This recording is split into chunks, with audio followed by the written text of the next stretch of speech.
24వ తేదీ ఉదయం MMTS train నుంచి మరి 22 సంవత్సరాలకు సంబంధించినటువంటి అఫ్రోజా అనేటువంటి అమ్మాయి పడిపోయిన విషయం మనకు అందరికీ తెలుసు.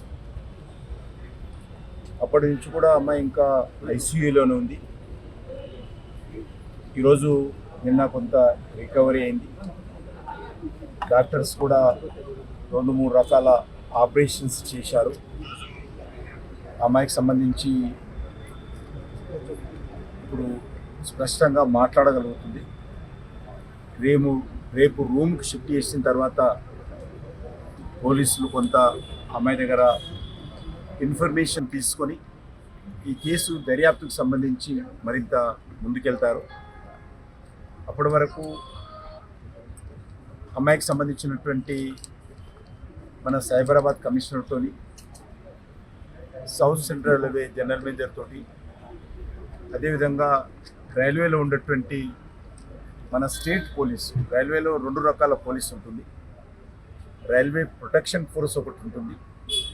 రైల్వేలో ల్యాండ్ ఆర్డర్ చూసేటువంటి, రైల్వేకి సంబంధించినటువంటి ఏదైనా మరి ఈ రకంగా నేరాలు జరిగితే ఆ నేరాలు దర్యాప్తు చేసి కేసులు నడిపి ప్రత్యేక కోర్టు ఉండేటువంటి పోలీసు ఉంటుంది, రైల్వే పోలీసు.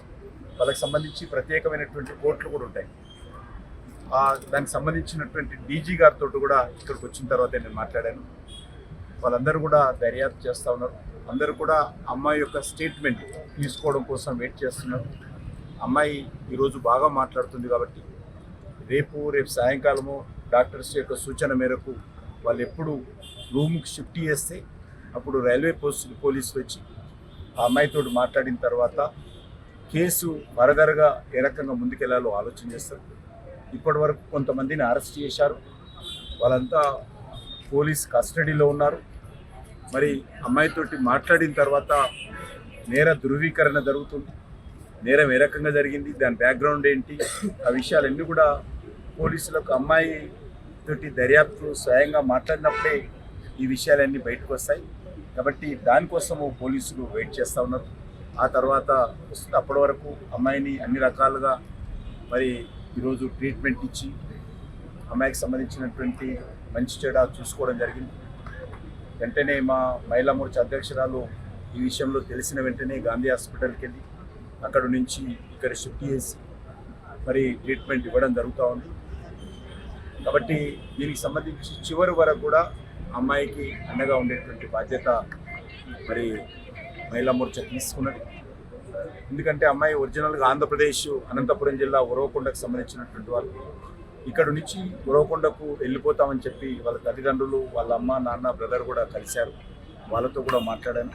అక్కడికి వెళ్ళిన తర్వాత కూడా అక్కడ కావాల్సినటువంటి ట్రీట్మెంట్, ఎందుకంటే 2-3 రకాల ఆపరేషన్స్ అనే అమ్మాయికి 22 సంవత్సరాల చిన్న వయసు.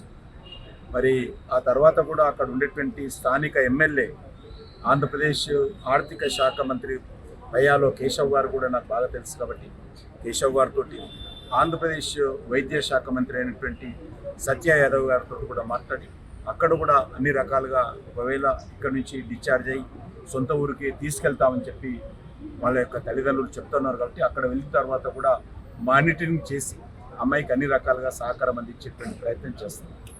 అమ్మాయికి అయ్యే వైద్య ఖర్చులను మొత్తం ఎవరు భరిస్తున్నారు? వైద్య ఖర్చులు అన్నీ కూడా మేమే భరిస్తాము. హాస్పిటల్ కానీ మేము కానీ కలిసి మేము భరిస్తాము. రకాలుగా కుటుంబానికి అండగా నిలబడతాము. ఇక డిశ్చార్జ్ అయిన తర్వాత కూడా కుటుంబానికి అండగా ఉంటాము.